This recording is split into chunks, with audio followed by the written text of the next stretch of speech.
Madam thank you madam. Yeah right అండి. So యాక్చువల్గా నాకు పిటిషనర్ అశోక్ గారు ఎవరైతే కోర్టులో కేసు వేసినారో, సో మన పిటిషనర్ కాల్ చేస్తున్నాను, ఒక్క నిమిషం. సో దయచేసి మీరు కాల్ చేయడం ఆపేస్తే నేను పిటిషనర్ గారు కాల్ చెప్తా. ఆయన మెసేజ్ పెట్టారు ఇప్పుడు. ఆయన ఎవరైతే పిటిషన్ వేశారో ఆయన కాల్ చేశారు.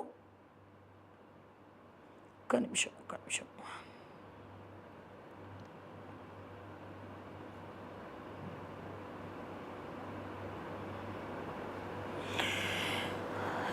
ఎస్ పిటిషనర్ అశోక్ గారికి కాల్ చేస్తున్నాం మనం ఇప్పుడు.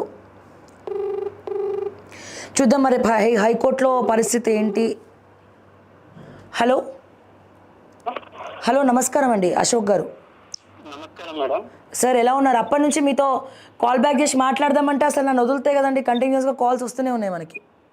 Okay madam. సో నిజంగా అందరి తరపున మీరు ఫైట్ చేస్తూ ఉన్నారు, కోర్టులో పిటిషన్ వేస్తున్నారు. సో రేపు పరిస్థితి ఏంది సార్? ఏం చెప్దాం అనుకుంటున్నారు డిఎస్సి ఆస్పిరెంట్స్ అందరికీ కూడా?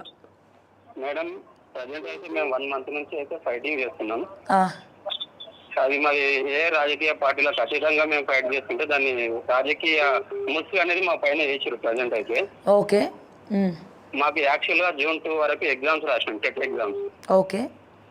June 2 నుంచి ఈ డిఎస్సి ఎగ్జామ్స్ వరకు టోటల్ 35 డేస్ ఉన్నాయి మేడం. ఆ 35 డేస్ లో మళ్ళీ డిఎస్సి అప్లికేషన్ నుంచి ఓన్లీ 27 డేస్ మాత్రమే ఉన్నాయి. మధ్యలో 27 డేస్ లో మధ్యలో కొన్ని ఎగ్జామ్స్ వచ్చినాయి.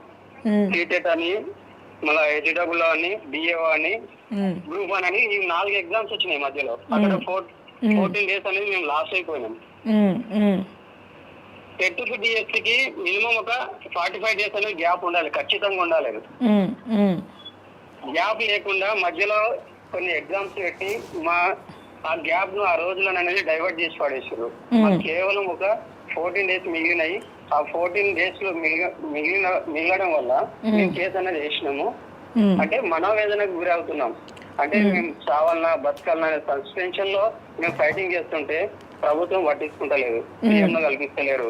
ఆ విద్యాశాఖను మెమరాండం ఇస్తే మమ్మల్ని పట్టించుకుంటలేరు. ఆ బాధతో మేము ఏం చేసానంటే కేసు వేసినాం. రేపు విచారణ ఉంది.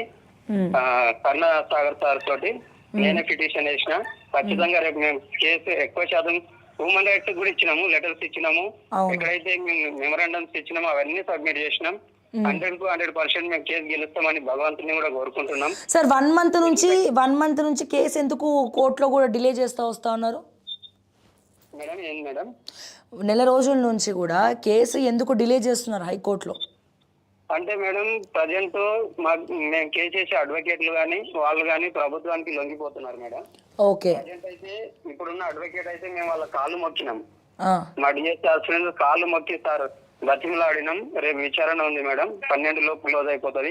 ఒకవేళ ఎగ్జామ్స్ రాసిన వాళ్ళు కూడా అధైర్యపడొద్దు. ఒకవేళ కేసు మనకు ఫేవర్ గా వస్తే ఖచ్చితంగా ఆ ఎగ్జామ్ కూడా క్యాన్సిల్ అవుతుంది. మేము ఒకవేళ మా కేసు కనుక ఫెయిల్ అయినా కూడా నార్మలైజేషన్ మీద మళ్ళా కేసు వేస్తాం. ఖచ్చితంగా రాసిన ఎగ్జామ్ అన్ని పోస్ట్ పోన్ అయ్యే విధంగా మేము తగ్గేదే లేదు. ఒకవేళ అలాగే కంటిన్యూ కనుక ఎగ్జామ్ కండక్ట్ చేసి రిజల్ట్ ఇద్దాం అనుకుంటే ప్రభుత్వానికి మా పవర్ ఏందో ఖచ్చితంగా చూపిస్తాం. నెక్స్ట్ స్థానిక ఎన్నికలు కూడా ఉన్నాయి, దాంట్లో కూడా మేము ఖచ్చితంగా చూపిస్తాం. ఆల్రెడీ నేను డిఏఓ ఎగ్జామ్ రాసిన. నా డిఏఓ ఎగ్జామ్ నుంచి డిఎస్సి ఎగ్జామ్ వరకు కేవలం 14 డేస్ మాత్రమే ఉంది. దీన్ని విచారణలో పెడుతున్నాం. మెయిన్ కేసుగా ఇదే అక్కడ మేము ఫైల్ చేసినాం. ఈ 14 డేస్ లో నేను టెట్ కు డిఎస్సికి ఎట్లా గ్యాప్ ఇవ్వకుండా మీరు ఎగ్జామ్ కండక్ట్ చేస్తారనే దానిపైన రేపు విచారణ అనేది ఉంటుంది. ఆల్రెడీ మేము హ్యూమన్ రైట్స్ మళ్ళా బార్ అసోసియేషన్ కూడా కాల్ చేసాము. హ్యూమన్ రైట్స్ కూడా స్పందిస్తున్నట్టు తెలుస్తా ఉంది. హ్యూమన్ రైట్స్ కూడా మాకు సజెషన్ ఇచ్చారు మేడం. ఎస్ నాకు తెలిసి ఎవరో సత్య మీట్ అయినాము. ఎస్ అతను సజెషన్ కూడా ఇచ్చారు. వాళ్ళ సపోర్ట్ కూడా మాకు రేపు ఉంది. అలాగే ఈ బార్ అసోసియేషన్ ఎవరైతే జడ్జి ఉంటారో దానికి హెడ్ అతనితో కూడా మేము మాట్లాడడం అనేది జరిగింది. ఆయన కూడా రేపు మార్నింగ్ 10:30కి మమ్మల్ని మీట్ కమ్మని చెప్పినారు. ఎవరైతే మేము పిటిషన్ వేసినామో వాళ్ళు ఖచ్చితంగా మాకు మార్నింగ్ 10:30 లోపు మీరు వస్తే మేము ఖచ్చితంగా మీ విచారణ చేపడతాం. మీ వైపు న్యాయం ఉంటే మీకు ఖచ్చితంగా మీ వైపే తీర్పు వచ్చే విధంగా మేము చర్చిస్తామని కూడా చెప్పినారు. సూపర్. ఎవరు అధైర్యపడొద్దని మేము మరోసారి డిఎస్కి ఎవరైతే ప్రిపేర్ అవుతున్నారో వాళ్ళందరికీ విజ్ఞప్తి చేస్తున్నా, సూసైడ్ ఇలాంటి ఎలాంటి చేసుకోవద్దని కూడా విజ్ఞప్తి చేస్తున్నా. నాకే డైరెక్ట్గా వీడియోలు పెడుతున్నారండి బాబు. నా పర్సనల్ నెంబర్ తీసుకొని మరి మేము చచ్చిపోతున్నాం, మేము సూసైడ్ చేసుకుంటున్నాం, ఇగో పాయిజన్ బాటిల్ కొన్నాం, ఇగో ఇట్లాంటి వీడియోలు అన్నీ కూడా పెడతా ఉన్నారు అర్ధరాత్రి పూట కూడా. అంటే వాళ్ళు ఎంత పర్టికులర్గా ఉన్నారంటే నిజంగా, అంటే మేము అడ్వకేట్స్ మాట్లాడితే కూడా ఎవరు కూడా ముందరికి రావట్లేదు ఈ కేసు తీసుకోవడానికి. అంటే వాళ్ళు రేవంత్ రెడ్డి గారికి భయపడుతున్నారా, ప్రభుత్వానికి భయపడుతున్నారో తెలియదు. బట్ ఎవరైతే ఇప్పుడు నిజంగా రేపు పిటిషన్ వేసి వాదించే అడ్వకేట్ ఒక్కరోజు కాపాడుకుంటాయనని నిజంగా ఆయన అందరి పాలిట దేవుడే అవుతాడు డెఫినెట్గా 100%. మేడం నేను రియల్ గా అతని కాల్ కూడా మొక్కినాము, అమౌంట్ కూడా లేవు మా దగ్గర. మేము ఇప్పుడు కోర్టుల చుట్టూ తిరుగుతున్నాము, అడ్వకేట్ల చుట్టూ. సార్ అమౌంట్ సపోర్ట్ ఏదైనా కావాలంటే ఖచ్చితంగా ఓకే టీవీ సపోర్ట్ చేస్తుంది. సో నా తరపున మీకు ఏమైనా కావాలంటే నాకు పర్సనల్గా కాల్ చేయండి. సో తప్పకుండా నేను సపోర్ట్ చేస్తాను మీకు అమౌంట్. ఓకే మేడం, తప్పకుండా మేడం. ఒకవేళ మేము ఈ కేసు కనుక ఓడిపోయినా నార్మలైజేషన్ కేసు ఖచ్చితంగా గెలుస్తాం మేడం. దానిపైన మేము తగ్గేదే లేదు. ప్రభుత్వాన్ని కూడా హెచ్చరిస్తున్నాయి. ఇది ప్రభుత్వం మా పైన రాజకీయ ముసుగు చేసి ఏదో తప్పించుకోవాలని కూడా ప్రయత్నం చేస్తుంది. సార్ ఈరోజు తొలి ఏకాదశి, ఈరోజు అందరు కూడా ఒకసారి ఇక ఏమంటారు ఆపద్ బాంధవుడు వెంకటేశ్వర స్వామిని దండం పెట్టుకోండి గట్టిగా. సో తప్పకుండా జడ్జి రూపంలో ఆయనే ఇక ఎగ్జామ్ పోస్ట్ పోన్ చేస్తారు అన్న పాజిటివిటీతోనే మనం అందరం కూడా ఉందాం. అవును మేడం. సో ఈ రోజు కనుక హాలిడే లేకుండా మేడం డెఫినెట్ గా అయ్యేది. అవును, ఈ హాలిడేస్ రావడం వల్ల కూడా మాది ఒక 1-2 డేస్ అనేది పోస్ట్ పోన్ కావడం అనేది జరిగింది. మా విచారణ అనేది యాక్చువల్ గా ఖచ్చితంగా మేడం రేపు మాకు పాజిటివ్ గా వస్తుందని మేము ఆశిస్తున్నాం. తప్పకుండా అండి, తప్పకుండా. సో ఫైనల్ గా లాస్ట్ స్టేట్మెంట్ ఒకటి ఇవ్వండి. మీరు కోర్టులో కేసు వాదిస్తా ఉన్నారు అడ్వకేట్ గారు, మీరు లాస్ట్ స్టేట్మెంట్. ఎందుకంటే వీళ్ళందరూ కూడా నిద్రపోవట్లేదు, రాత్రంతా ఇదే తప్పుడు నిర్ణయాలు ఇవన్నీ కూడా తీసుకుంటున్నారు కాబట్టి ఒక సింగిల్ లైన్లో మనకు టైం ఎక్కువ లేదు కాబట్టి సో ఫైనల్గా ఆస్పిరెంట్స్ అందరికి కూడా మీరు ఎటువంటి ధైర్యాన్ని ఇస్తున్నారు? వాళ్ళు ఎలాంటి అధైర్యపడవద్దు మేడం. ఒకవేళ ఎగ్జామ్ రాసిన ఇప్పుడు ఎగ్జామ్ రాసే వాళ్ళందరూ ప్రిపేర్ కాకుండానే ఎగ్జామ్ రాస్తున్నారు మేడం. అవును, వాళ్ళు అధైర్యపడవద్దు. ఒకవేళ కేసు కనుక మనకు పాజిటివ్ గా వస్తే రాసినటువంటి ఎగ్జామ్ కూడా క్యాన్సిల్ అయిపోతుంది. మేము కూడా ఇది ఆగేది లేదు. ఎగ్జామ్ లాస్ట్ వరకు మేము ఈ కేసుని మేము కంటిన్యూ చేస్తూనే ఉంటాం. నార్మలైజేషన్ కూడా పట్టుకుంటాం. మీరు ఎలాంటి అధైర్యపడవద్దు. మీరు ఎంతవరకు అయితే ప్రిపేర్ అయ్యారో అంతవరకు ఎగ్జామ్స్ రాయండి. కేసు విషయంలో ప్రభుత్వానికి ఖచ్చితంగా బుద్ధి చెప్తాం మేడం.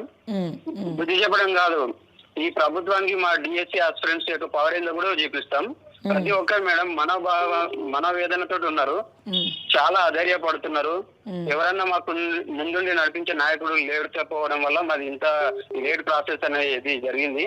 ఇప్పటికైనా మేము ఏం బాధపడతలేము. మనసులో బాధ ఉంది, కాకపోతే మేము ఏం చేయాలన్నది ఖచ్చితంగా ప్రభుత్వానికి చేస్తాం మేడం, చేసే తీరుతాం. షూర్ అండి, తప్పకుండా. Thank you so much. And మీకు లైక్ ఈ ఫీజు కట్టాల్సినవి అట్లనే మనం ఉంటే కనుక ఖచ్చితంగా నాకు మీరు మెసేజ్ చేయండి. తప్పకుండా మా ఛానల్ తరపున అడ్వకేట్ ఫీజు అట్లాంటివి ఏమైనా ఉంటే కూడా మేము ఆ సపోర్ట్ మీకు చేస్తాము. ఎందుకంటే మేము శతవిధాలా ప్రయత్నించి సార్. ఓకే మేడం, రేపు సీనియర్ అడ్వకేట్లు కూడా మేడం మా సైడ్ నుంచి ఒక 3-4 మెంబర్స్ కూడా వాదిస్తున్నారు. సూపర్. ఓన్లీ కరుణాసాగర్ తో పాటు ఇంకా సీనియర్ అడ్వకేట్లు కూడా ఉన్నారు. విచారణకు ఎలాంటి బందోబస్తు కావాలో అవన్నీ ఏర్పాటు చేసినాం. రేపు సూపర్ ఖచ్చితంగా ఒక 100% మేము మాకు పాజిటివ్ గా కేసు విచారణ వస్తుందని అనుకుంటున్నాము. ఒకవేళ రాకపోతే ఇక బాధపడతాము. నార్మలైజేషన్ కూడా చేయొచ్చు, తర్వాత కూడా ట్రై చేయొచ్చు. నార్మలైజేషన్ పైన 100% మేము చేసేస్తాం. దాన్ని ఎట్టి పరిస్థితుల్లో ఖచ్చితంగా ప్రభుత్వానికి మాత్రం బుద్ధి చెప్తాం. ఎస్, తప్పకుండా. Thank you so much for calling అండి. సో ఇది సో విన్నారు కదా. సో మన అశోక్ గారితో కూడా మాట్లాడారు మీరంతా. సో తప్పకుండా తీర్పు మీ అందరి అనుకూలంగానే ఉంటుంది. సో ధైర్యంగా ఉండండి, గుండె రిబ్బరంతో ఉండండి, హ్యాపీగా మంచిగా కడుపు నిండా తినేసి హ్యాపీగా సంతోషంగా పడుకోండి. ఏదైతే అది అయిందని చెప్పి మొండి పట్టుదలతో ముందరికెళ్ళండి, పాజిటివ్నెస్తో ముందర ఉండండి. సో ఇవాళ మంచి రోజు, తొలి ఏకాదశి. సో ఇన్ని రోజులు కానిది అట్లీస్ట్ ఈ తొలి ఏకాదశి తెల్లారన్నా అవుతుందేమో. సో సెంటిమెంటల్ తోటి మనం ఆ దైవత్వం ఇంకా మిగిలింది, ఇక దైవ సంకల్పం ఒకటే కావాలి. సో తప్పకుండా అశోక్ గారు కూడా చాలా ధైర్యాన్ని నింపుతూ ఉన్నారు. తప్పకుండా రేపు మంచి రిజల్ట్ వస్తుంది. సో సీనియర్ అడ్వకేట్స్ ఉన్నారు, అడ్వకేట్స్ అందరూ కూడా మ్యానిపులేట్ అవుతున్నారు కాబట్టి వాళ్ళెవరు కూడా బయటికి వచ్చే పరిస్థితి లేదు. అన్ని బందోబస్తుల మధ్యలో రేపు కోర్టులో హియరింగ్ జరగబోతోంది, విచారణ జరగబోతోందని చెప్పి కూడా అశోక్ గారు చెప్తా ఉన్నారు. సో హ్యాపీగా మంచి ఫుడ్ తీసుకొని కడుపు నిండా తినేసి మంచిగా నిద్రపోండి, పొద్దున ఫ్రెష్గా లేచి ఎగ్జామ్ రాసేవాళ్ళు హ్యాపీగా పోయి ఎగ్జామ్ రాయండి. సో 12 లోపలే విచారణ అయిపోతుందని చెప్తా ఉన్నారు కాబట్టి సో దయచేసి బీ స్ట్రాంగ్, బీ పాజిటివ్. మరిన్ని అప్డేట్స్ కోసం చూస్తూనే ఉండండి ఓకే టీవీ. అంటిల్ దెన్ నేను మీ శ్రావ్య. జై తెలంగాణ, జై హింద్.